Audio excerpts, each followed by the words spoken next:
sa budú byť. A? Nie, ale... Na tú bola. Vypítal som si aspoň polovičku z krví.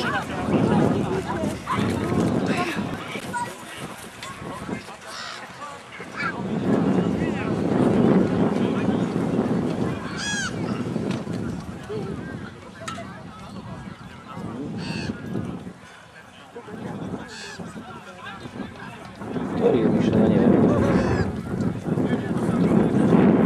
Aha, už ho vidím.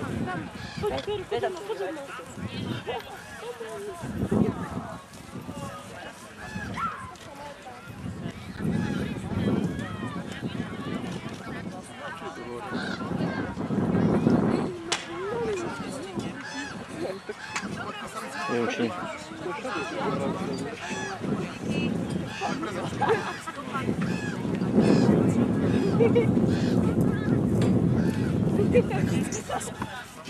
Mišo, pozdrav. Mišo, pozdrav.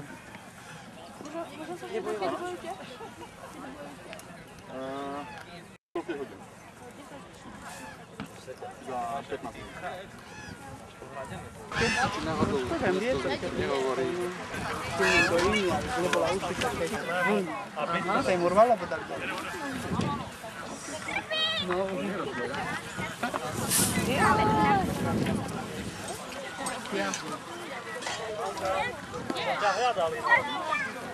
No, vybereme ďaleko mlák, aby sme ich videli vlastne.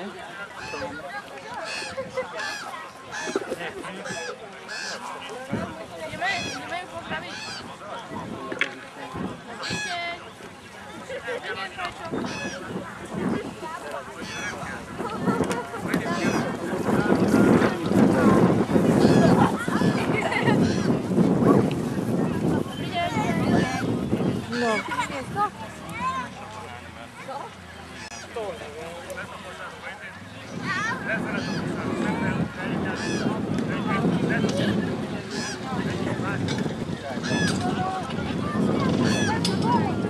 Tými križiakmi aj nejaké ženy sú. Jedna teda. Zase. A ešte tu nejaká rolníčka.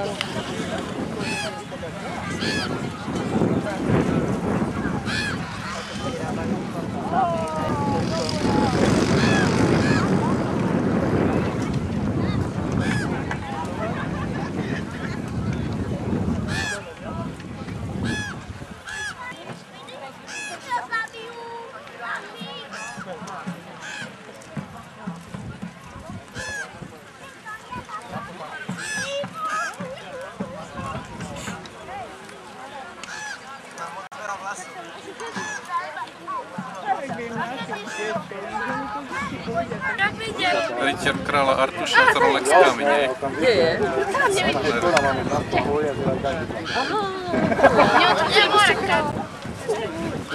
Čo? Je tam, nevidíš? Ale ja nemám foťak, ty máš fotoaparát. Ja nemám batériu po foťak, hej, ale... Čo sa stalo? Jedna biela scéna. Voda otvorená. Ja staň. Voda, ale nehovoríš nič. Také grillované dáme si? Dobre to voňalo, teda neviem akého pôvodu to je. Dobre, Vilko má. Ja som ideálna postava na kráľa.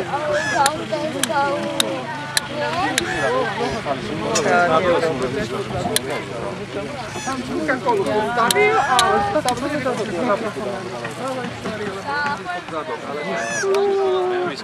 Vieš čo, v tom momente spomenúť ešte na to Ratuj!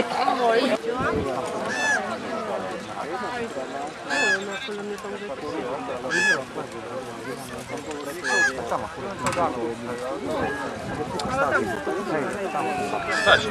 Krik, líšice. Jo, tak to len toto. Z kriku nie robí. Tak jak vojnu.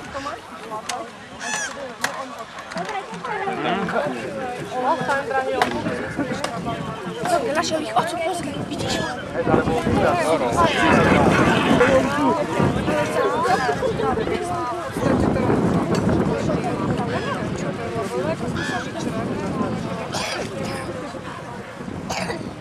To sú akože ukážky, máme 5 ročné vysávať a vyzerá jak tu v tej doby za 14 rokov. Náš bol ako všetko v poriadku, ešte prvá malá dica už to nedalo vysávať, ale už mal 10 roky zameral, ale tak išlo viac. Tam stojí to tam. Dobre, ide skúva.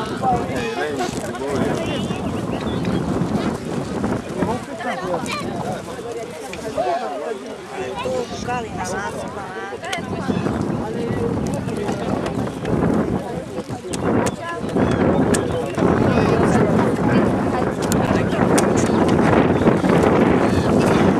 Na druhý rok.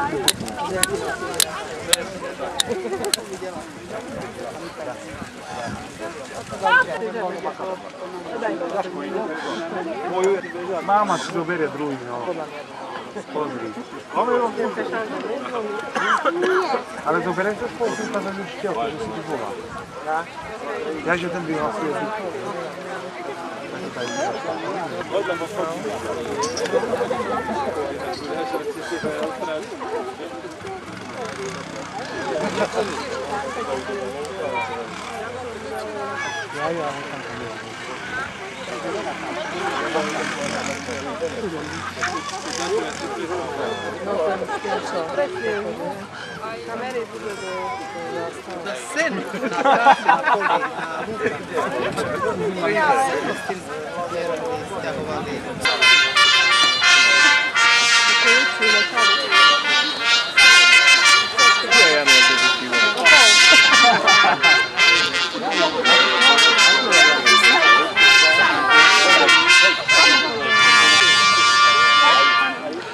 Dobrý deň, vážené dámy, vážení prítomní, naozaj pár slov na úvod.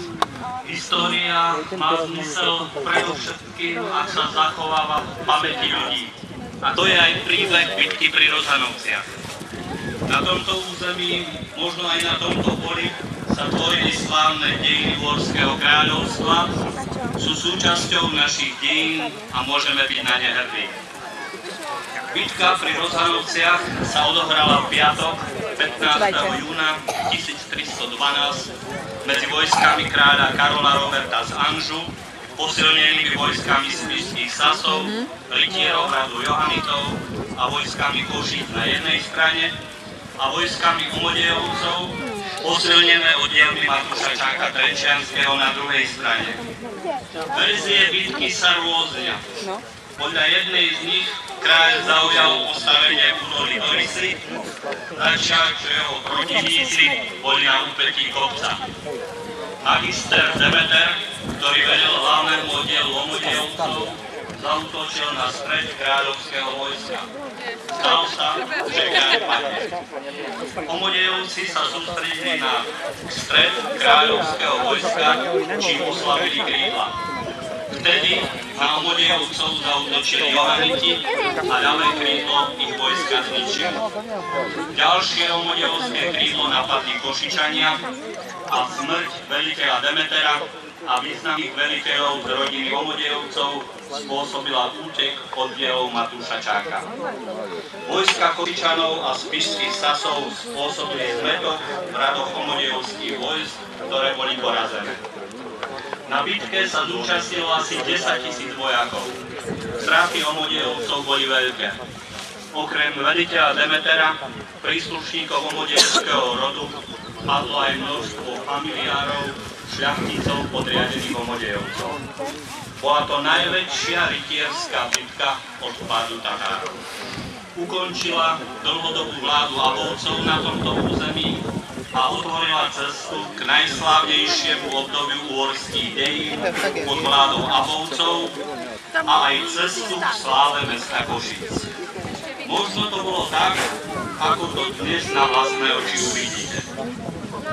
Vojská, dajte sa teda do boja za čest, spravodlivosť a slávu svojich vlajov.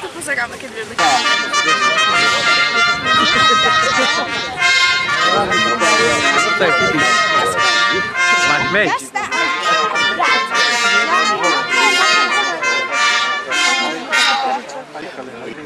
Nebudú to však večerné zore.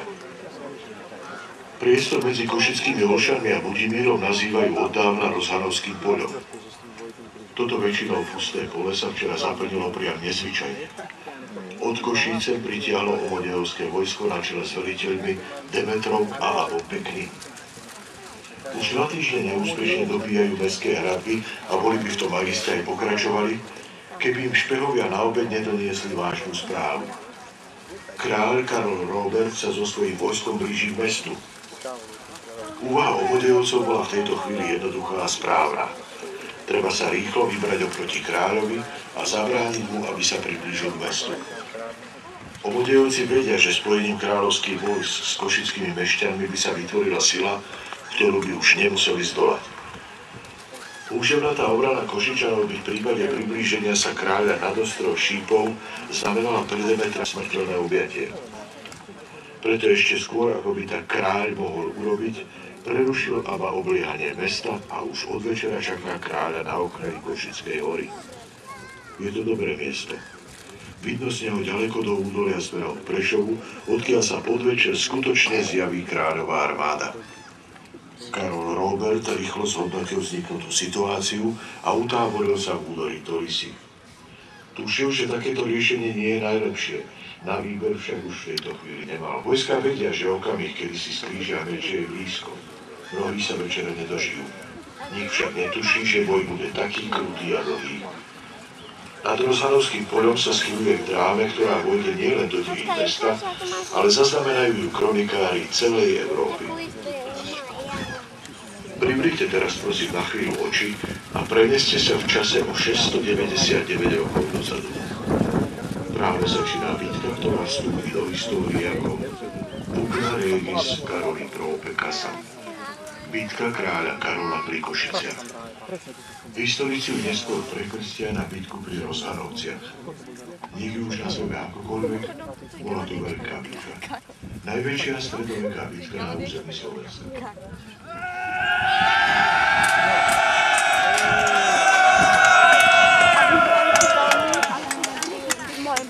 Svojho výhodného postavenia, ktoré už po chvíľu hodná využiť k rýchlemu a dôležitému víťazstvu.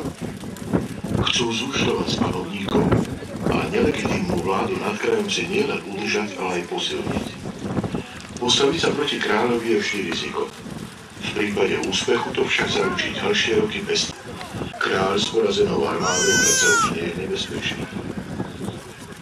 Uprostred omodejovského vojska stoja najvyšší velitelia Demeter a Aba Pekný. Za nimi vidíme omodejovských lukostrelcov. Ľavé omodejovské krídlo pozostáva zo skúsených vojakov. Na pravom krídle nájdeme kopírníkov. Tých na pomoc Omodejovi vyslal Matúščák Trenčiansky, veľmož, nerešpektujúci kráľovskú moc a považí práve tak, ako to Omodejovci robia tu, na východe. Matúščák dobre vie, že pri Košiciach sa bojuje aj o jeho nelegitímne panovanie. Dole pod Košickou horou nedaleko Torisy stojí so svojím vojskom kráľ Karol Róbert.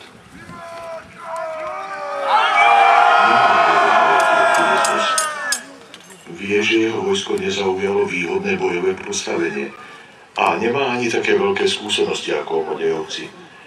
Dnešný deň sa preto môže pre jeho bojovníkov skončiť zle. A nielen pre nich, ale aj pre kráľa samotného. Preto modlitba a spoveď pred bojom budú na mieste, veď večer môže byť už v celkom inom kráľovstve. Kráľ má ale bojové srdce a je rozhodnutý bojovať statočne, aby zdvihol bojového ducha svojich. Viacerých veliteľov teraz pred bojom pasuje za rytierov. Napravo od kráľa sú Johaneti, najlepšia časť kráľovho vojska. Sú to naozajstní profesionáli, križiaci. Na ľavom krídle kráľa stoja kopíníci, ktorých kráľovi vyslali na pomoc Spišiaci. Za kráľom stoja jeho verní lučišníci. Zatiaľ všetci zotrvávajú v zdánlivom pokoji. O chvíľu sa už však tento napätý pokoj zmení na zničujúcu zrážku.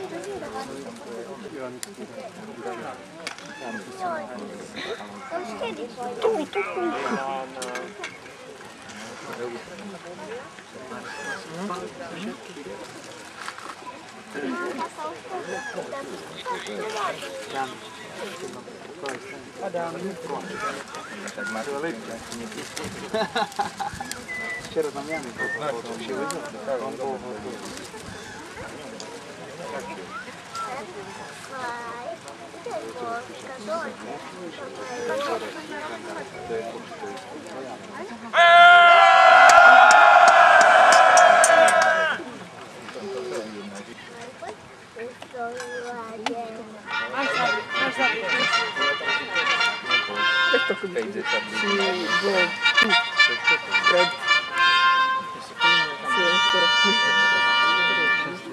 Boj otvárajú Omodejovci. Nevyužiť strategickú výhodu takéhoto miesta v Drnive to by bola neodpustiteľná chyba.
Bude hostina.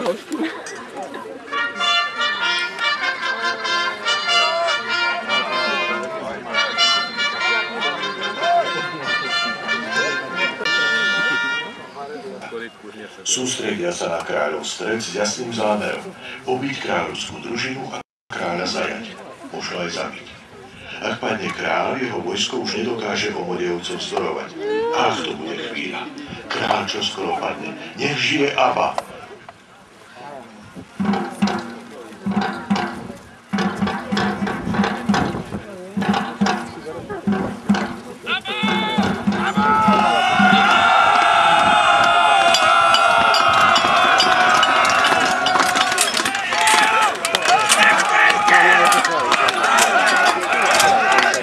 Nájdi mi, kde je Mišo. Teraz ho nevidíš. Prejde si, našiel. Vedľa seba stoja. Nevidno. Tam, vidíš, vysvetlí hnedo, má takú čiapku, má takú bez kedy, takú letú. Teraz vyteká dopredu.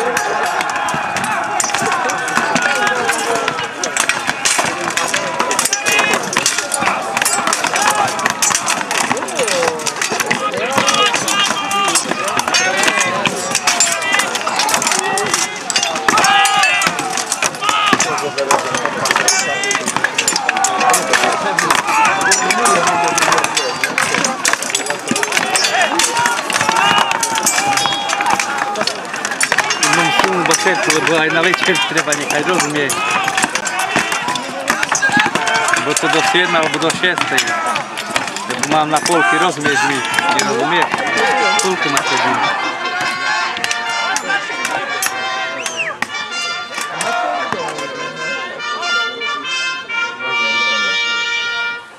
Tlak na kráľov stred je obrovský. Asi mu už v skutku nie je pomoci. Jeho spoveď pred bojom teda nebola zbytočná. Dnešného večera sa už veru nedožije. Abovi vojaci sa so svojimi najvyššími veliteľmi dostávajú do tesného kontaktu s kráľovou družinou. Znovu jeho kamínom bude smrť kráľovského taverníka a vlajkonosiča Gurkeho. Kráľovská zástava sa ocitne na zemi. Ach Bože! A o chvíľu bude na nej samotný kráľ. Aha, áno, vidím, áno, hej, vidím, áno.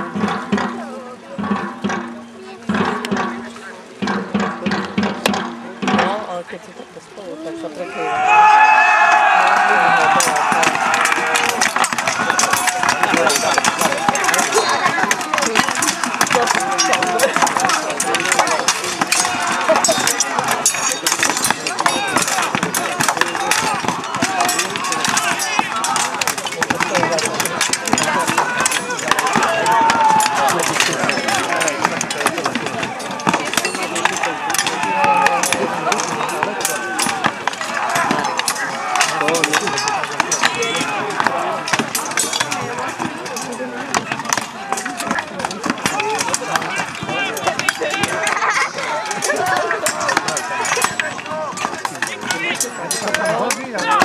Ešte nie. Tak tu je na to.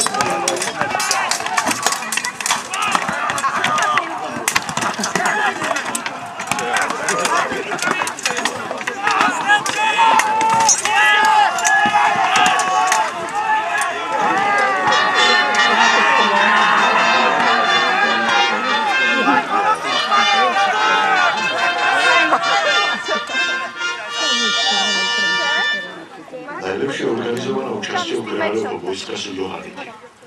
Nemožno ich nespoznať podľa známeho kríža na odeve. Majú veľa skúseností, čo sa už o chvíľu ukáže ako veľmi dôležité. Bojujú síce mužem na pravom kríle, no to im nebráni vidieť kritickú situáciu, ktorá sa udiala v blízkosti kráľa. Na tento okamih, keď sa kráľ ocitol na prahu smrti a jeho vojsko na ceste k istej porážke, Johaniti reagujú rýchlo a profesionálne. Kráľovskú zástavu, ktorá sa ocitla v prahu vojska, nahradia svojou. Od tejto chvíle bude kráľ bojovať pod ich zástavou. Bojová línia sa poprvýkrát v tejto bitke posledne smerom k Omadejovcom. Že by predsa len svitla mladučnému kráľovi nádej?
Je zjavné, že zásah Johanitom prišiel v správnu chvíľu. Do boja teraz výrazne zasiahnu kráľovi lučišníci. Ich šípy zatemnili oblohu nad Omadejovcami a mnohé zasahujú nepriateľa. Dva z nich rozhodnú o tejto fáze bitky a možno aj o bitke samotnej. Najvyšší velitelia Omadejovcov, Demeter a Aba Bekri, padnú smrteľne zranení šípmi na zem. Omadejovského vojska sa zmocňuje panika.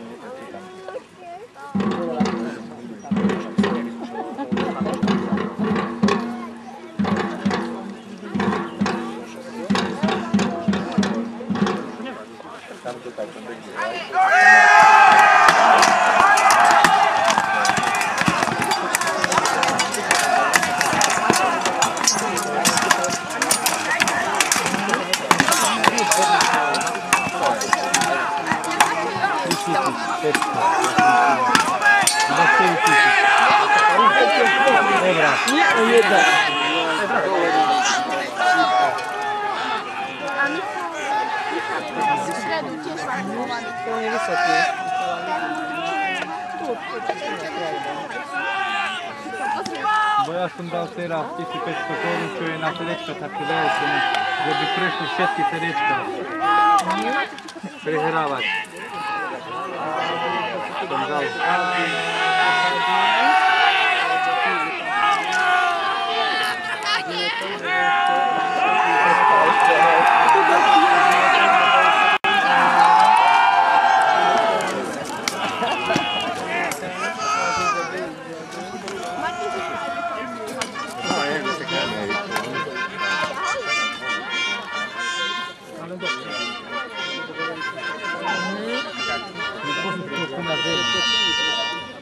Smrť najvyšších veliteľov na strane Omadejovcov sa zdá byť rozhodujúca.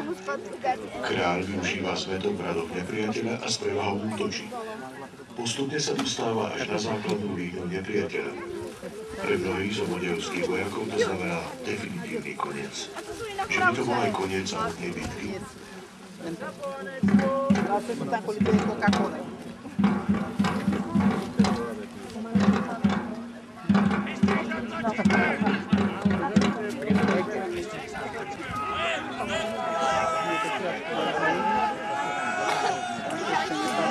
Nie, to organizuje.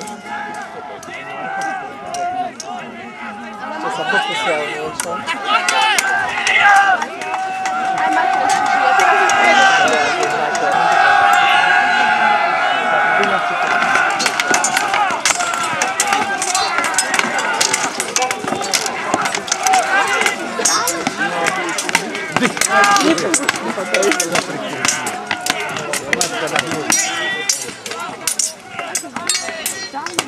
a Michal je tam, vidíš ten?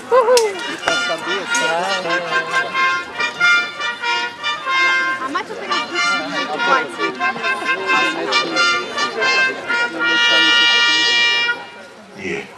Nie je to ešte koniec bitky.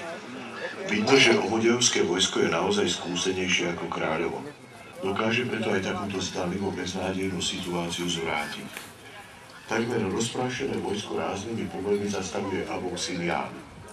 Ten sa stavia na miesto veliteľa. Zdá sa, že bitka sa opäť dostáva do nerozhodnej fázy. Priebeh boja sa vyrovnáva.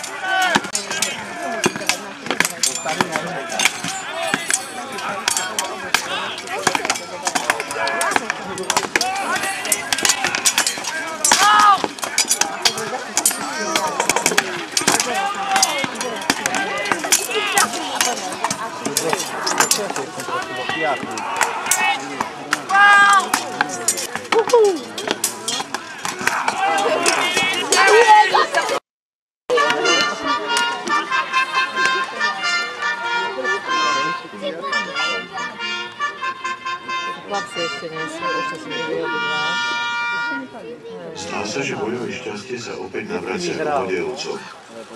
Odrážajú sa od svojho tábora a kráľ je znova nútený ustupovať. Straty na jeho strane sú citeľné. Šanca, že v jeho zdecimované a dlhým bojom unavené vojsko dokázalo bez pomoci opäť zatlačiť do konca nepriateľa, sú nulové. Kráľ teda predsa len svoju životnú bitku na Rosanovskom poli prehrá. A nie len túto bitku, ale aj svoj panovnícky mandát nad touto časťou Uhorského kráľovstva. A pravdepodobne aj svoj mladý život. Má len 24 rokov.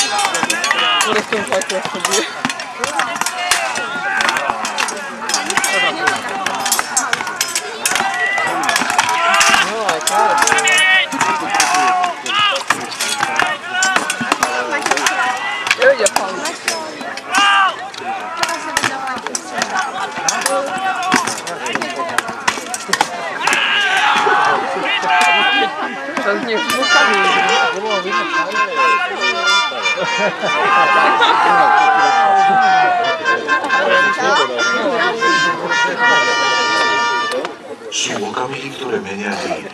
Jeden z nich sa udeje práve o chvíľu. Pričinia sa o to košickí mešťania, ktorí opustili brány mesta a ponáhľajú sa kráľovi na pomoc. Nie, že by im kráľova nadvláda nad Košicami ležala zo všetkého na srdci najviac, no Omodejovci už v minulosti spôsobili toľko príkoria, že ich voľba je jednoduchá. Postavia sa na stranu kráľa. Konajú rozumne, no nemôžu tušiť, že touto voľbou neovplyvnia len jednu bitku, ale na dlhé stáročia aj rozkvet svojho mesta, ktorému svojou odvahou nevídane pomôžu. Ale kde vlastne mešťania Košic sú?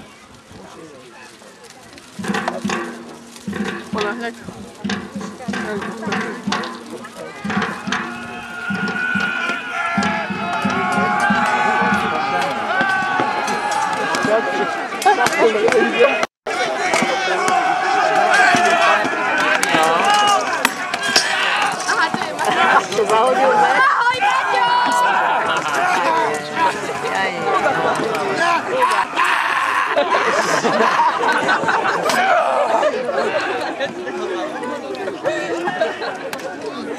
Vojník.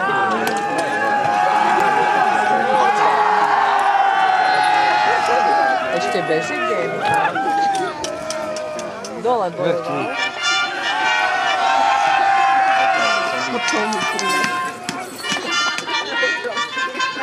Ale tam štítom sa zapítal. Kráľ vyhral, nech žije kráľ. Veľká bitka na Rozhadovskom poli sa skončila kráľovým víťazstvom a kráľ vie byť za verné služby vďačný. Tak to bolo aj v tomto prípade. Karol Robert nikdy nezabudol svojim Košičanom to, že mu pomohli v najťažšej chvíli jeho života, v ktorej sa rozhodlo nielen o tejto veľkej bitke, ale aj o celom jeho panovníckom mandáte. Práve vďaka odvážnym Košičanom od tejto chvíle čaká ešte rovných 30 úspešných panovníckych rokov. Svoju vďačnosť prejaví mnohými privilégiami, vďaka ktorým význam a sláva Košíc začnú rásť. V tom bude rovnako zanietene pokračovať aj jeho syn, Ľudovít Veľký. Ak dnes teda hovoríme, že naši múdri košickí právcovia rozhodli na tomto bojovom poli aj o dnešnom postavení Košíc, nie sme daleko od pravdy. Kráľ vyhral, nech žije kráľ, nech žijú Košice a ich krásny kraj.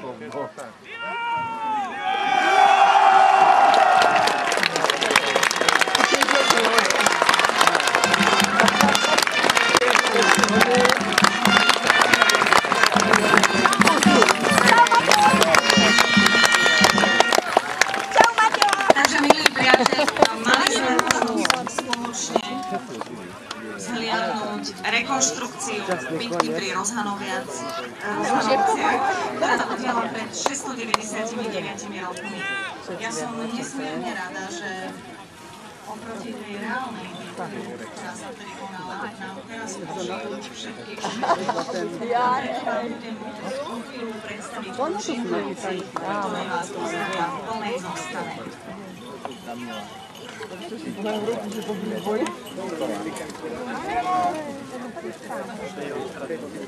Prosím váš potlesk pre spoločnosť priateľov histórie, romantiky a recesie zo Žiliny.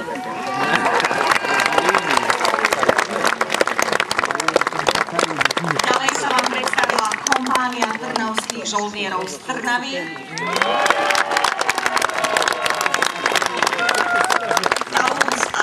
Z Martina. Šermiarske združenie s názvom Banda tupých hlav. Skupina historického šermu Cechtera de Selinam zo Žiliny. Skupina historického šermu Legio va Adiutrix z Košíc.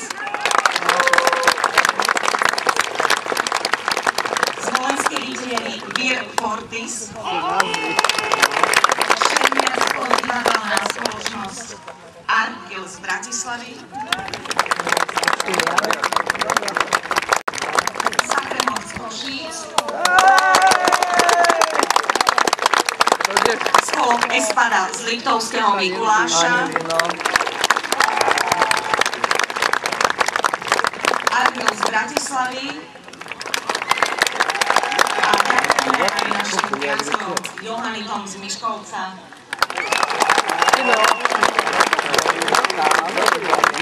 Zároveň som chcela poďakovať aj režisérovi dnešnej rekonštrukcie, pánovi Nitrianskému z Nitrianskej turnajovej spoločnosti. Prosím potlesk.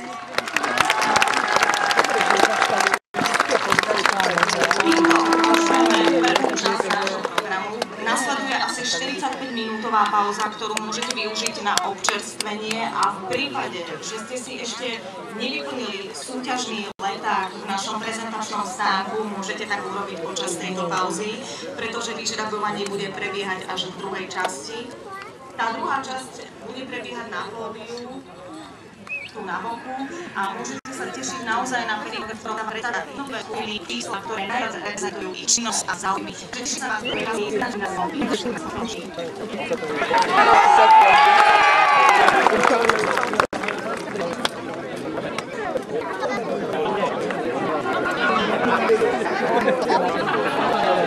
Chodí z jednu z nich, tak sa tam dá. Maja, máte tie poháre? Dajte tie poháre.